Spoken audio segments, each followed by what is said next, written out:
Hello, today I am going to be trying to attempt to describe the seventh dimension as we might experience it in the physical form, but first I'm going to review all the other ones. Alright, so the first dimension is just a dot. It is 1 point. I'm going to describe it as you, but it could be any dot, any possibility, a cell, whatever it is, okay? A piece of dust. But for this video, I'm going to describe it as you, okay? So you are this dot. Then within this field of possibilities, which we call the 0 point, there are multiple, and again, very simple, an infinite number of dots of possibilities, okay? But then the second dimension is where we start taking that dot that is you, and we actually make a connection with another dot. So that's that second dimension. And then the third dimension is, what do we want this connection to, where do we want this connection to go? Do we want it to go up, down, left, right? What shape do we want to give this relationship? And then the fourth dimension is choosing the shape, but then also choosing how simple or complex it's going to be, which will determine the length of time that relationship will occur, how long it might take to build that certain shape, so on and so forth. So then the fifth dimension is where all these other possibilities are existing outside of the choice that you made. And this is where I talked about juxtaposition, where two seemingly opposite things can coexist at the same time. So on one hand, all of these possibilities are still playing out without you. And at the same time, they are collapsed into one timeline that you are experiencing and focusing upon.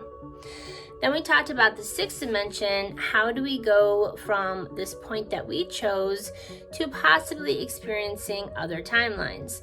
And I said that we could do that through deep meditation.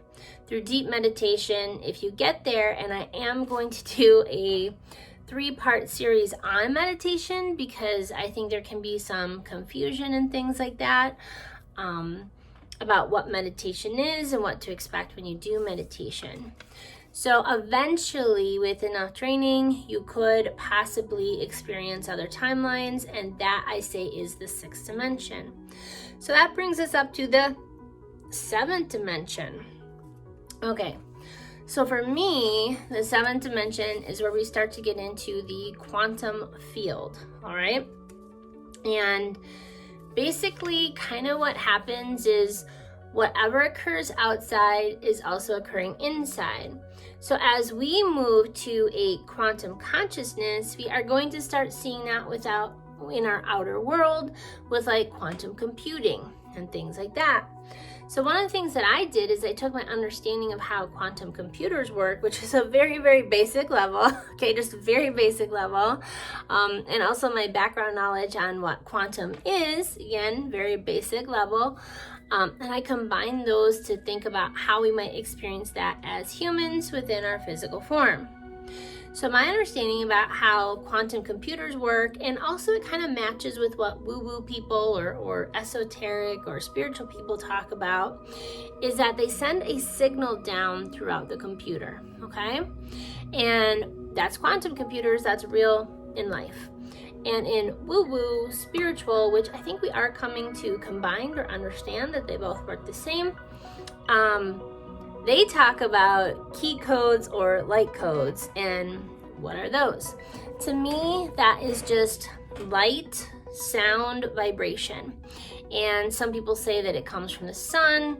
I think even just within ourselves, it could come from any sound vibration that we put out, whether that's talking, whether that's music, and then of course the various different light frequencies. The rainbow, right? Red, orange, yellow, green, blue, violet, and then there are those extremes on either side that we can't even see. Now, one of the things that's really interesting within physics and within cosmology is that no matter where you are in the universe, no matter what point is placed within the universe, everything is expanding out at the same time. So it's kind of I don't know, spooky because whether you're here, everything is expanding out at the same time. Whether you're here, everything is expanding out at the same time.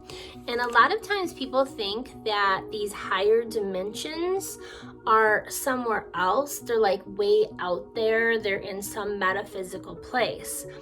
But again, this is where the juxtaposition occurs.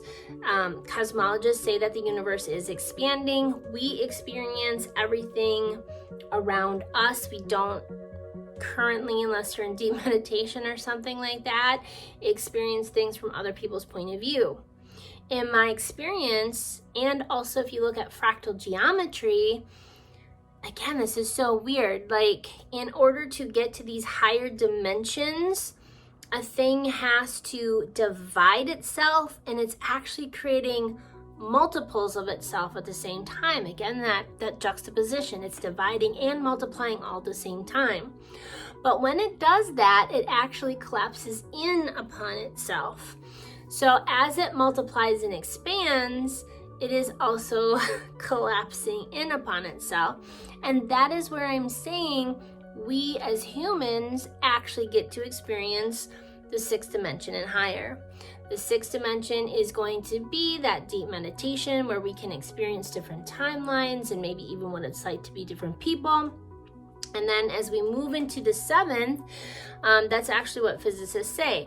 Once you have these multiple timelines, the seventh dimension, they say, actually probably looks more like a smushed piece of paper. And wherever you are within this smushed piece of paper is where you can start to experience that collapse in upon yourself, and then also that quantum jumping. Okay, I know it's kind of a crazy concept, but if you think about just going in and going deeper and deeper into meditation, so that is where the sixth dimension can be felt and experienced, as well as the seventh dimension. But a lot of times those are going to be brought out into our current reality. So for the seventh dimension, a pulse gets sent down, whether that is light or sound frequency, and there are two purposes for this pulse. All right. The first purpose is what's called superposition. Not this or that, but this and that, where two seemingly opposite things, again, can coexist at the same time. Maybe you could also call it superposition, juxtaposition, okay? So for example, as a PTSD survivor, there are times where if I hear something that somebody had, they didn't experience the medical trauma I did, it creates a sadness within me because I'm mourning what I was not able to experience, which was perfect health. But at the same time, I am happy for them. I don't feel mad or bad or sad for them. So I'm feeling happy and sad at the same time. That is superposition, where two things kind of happen at the same time. So then the other thing, and this superposition, its purpose for that is to also experience entanglement. And this is where maybe I was touching in on the seventh dimension in yesterday's video, going into the sixth dimension, which is deep meditation. That's where you can experience these different timelines, and then also where you can maybe even experience entanglement, where you actually feel like you are somebody else. Okay, this can also start occurring outside of meditation.